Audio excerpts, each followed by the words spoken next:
Hello, it's Grandmacorn, and I'm going to make a Christmas cookie. And I'm making this cookie for Catherine because she has taught me how to do YouTube videos. And I'm hoping she can make this cookie and prove that I know what I'm doing as well as she does. Okay, let me first just go through the ingredients. They're just kind of lined up here. First of all, we have flour, and I've measured 1.5 cups. It can be unbleached, regular, doesn't matter. The next is baking cocoa, and I've measured 1/3 of a cup. Then we'll have baking powder, and I'll measure that when the time comes. Salt, I'll measure that when the time comes. We're going to have 2 cups of chocolate chips. I've already put a cup in here, but it'll take you a full bag. You've got granulated sugar. I've measured out 1 cup to make this quicker. Peanut butter. Peanut butter. You need about 1 cup, and it's divided. So I put 1/3 of a cup out of that cup, and we'll combine that when the time comes. Then it's 1/3 of a cup. I like butter, unsalted. I've already measured 1/3 of a cup, which is 5 1/3 tablespoons, and it should be soft. Whether you use the microwave or take it out from the fridge a couple hours before you're going to use it, doesn't really matter. 1.5 teaspoons of vanilla, we'll measure that at the right time, and 2 eggs. So let's go with it. The ingredient starts by putting together the dry ingredients. So we've got our 1.5 cups of flour. We've got our cocoa, our 1/3 of a cup of cocoa. We'll measure our baking soda. Let me get a baking powder, not soda, sorry. We need 1.5 teaspoons. There's 1. Just gonna do 1/2. 1.5. Let me see if I've got it all. Salt. You don't want to forget your salt. Not much salt. 1/4 of a teaspoon. Smallest you got here. Okay. So just give that all a stir and put it aside. That's our dry ingredients ready to go. Okay, the next instruction is to beat the sugar, the butter, the sugar, cup of sugar, 1/3 of a cup of peanut butter, 1/3 of a cup of peanut butter, and the vanilla. So I'll measure that. That's, what is it? Let me look at it. 1.5 teaspoons. Okay.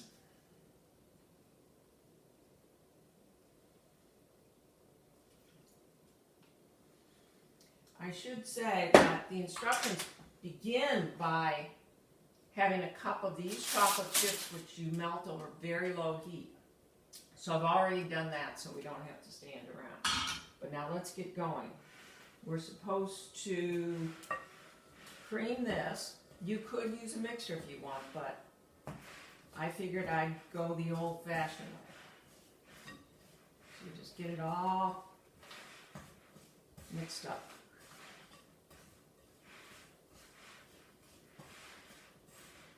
Sorry, this is going to take a little bit because you should get it all in there. I'll be back in just a minute when this is creamed. Hello, it's Grandmacorn back with the cream mixture. You can see it's about all the same color and consistency. That's what you want. Then we're going to go ahead and add the melted chocolate. Yum, yum, yum, yum, yum. No licking. I know you like to lick. Get that in there.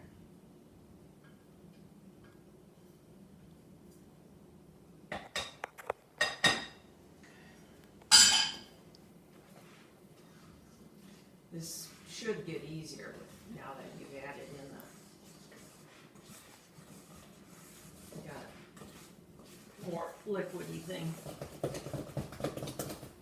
Okay. I licked. Okay, here we go. We're going to start by adding 1 egg at a time and mixing after the addition of each egg.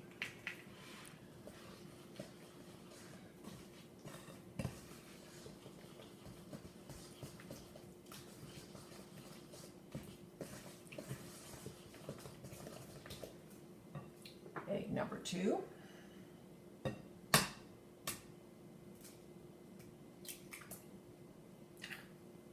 Okay. Yum, yum.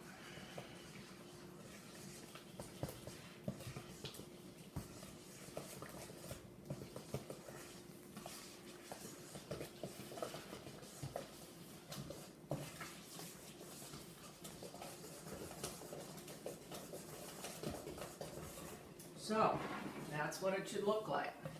Got it? All in consistency. Now it's time to add our dry ingredients. Dump them in.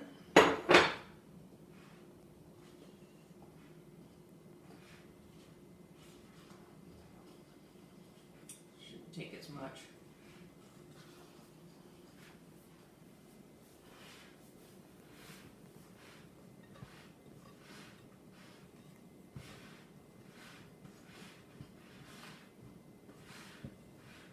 I'll tell you what, I'll come back when this is all together and we'll do the finishing step. Grandmacorn back again. Our dough is just about ready. Everything same consistency. The one thing we have to do is add the rest of the chocolate chips from the bag that we took the first cup out and then melted. Okay? As soon as I get these all mixed in, what I'm going to do is put this in the refrigerator because the dough is supposed to be chilled until it's just slightly firm. So I'm going to put it in and I'll see you in 30. Grandma back in 30. Here we are. I started doing the balls, but I'm going to finish by showing you some. You didn't need to watch the whole thing. But before I start that, I need to just... a minor correction, I put the wrong kind of flour out, although I did put the right into our batter. Any kind of white flour, I had whole wheat. So let's go ahead, and I have found that this is forming very nicely, so it's not sticky. Looks like I'm going to get maybe 2 trays. I find it easier before I start filling these Thumbprints.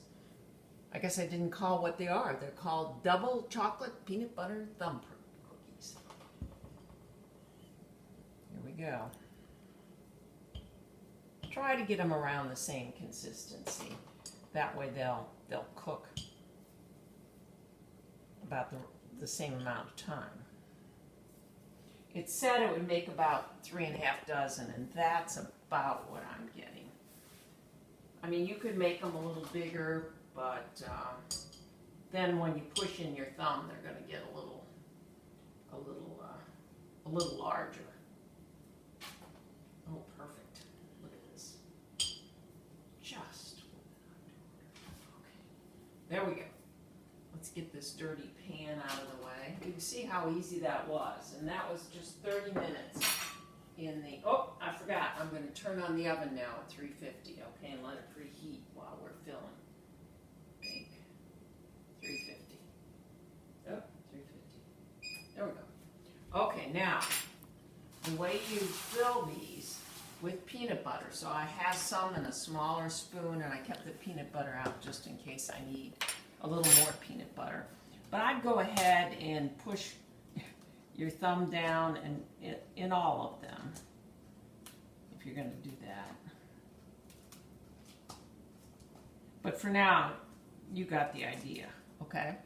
And then with filling, you just go like that and get, it said like a ½ teaspoon. You don't want too much or it'll spread out too much. Okay, I think you've got this idea, so I'm going to just keep going with the forming the little holes and putting in the peanut butter. Let the oven preheat, and I'll be back in about 5 minutes when it's all done. Grandmacorn back. And we have our cookies ready to go in the oven. It turns out we had about 40. By the time I was done, I used most of the remainder of the peanut butter. And our oven is preheated to 350. You could do both cookie sheets at once, but I prefer to do one because you can keep an eye on it and it cooks more evenly with one than two. So I'm going to go in and put the first batch of cookies in for 10 minutes, check it, and I'll be back. See you. Grandmacorn back. It's actually 12 minutes. I checked after 10 and it just seemed like the cookies were too soft on the outside.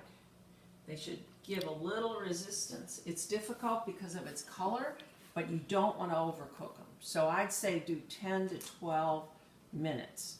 I'm going to let these rest. You're supposed to let them rest for a couple minutes and they'll get harder and easier to remove with your spatula. So I'm going to, while those are cooling, I'm going to put this second batch in and set that for 12 minutes because I found that 10 is not quite enough. I'll let these cool, and by the time these are done, Grandpa's going to be able to try them and we'll see how good they are. See you. Grandmacorn back again with my second batch, or the second batch of cookies. They should be done. I did forget to say, you could cook them. You could bake your cookies on a ungreased cookie sheet, but I find that parchment makes cleanup so much easier. I'm going to let these rest 2 minutes and take them off, and Grandpa's then going to test taste them. See you in just a couple minutes. This is Grandpa, gonna do the taste test. Mm-hmm.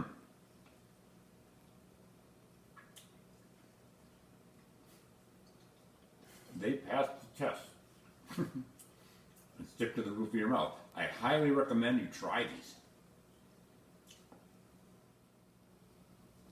Grandmacorn back again. Don't forget to share those cookies with Karis, Jack, Mommy, and Daddy. And so, Grandmacorn is saying, signing off.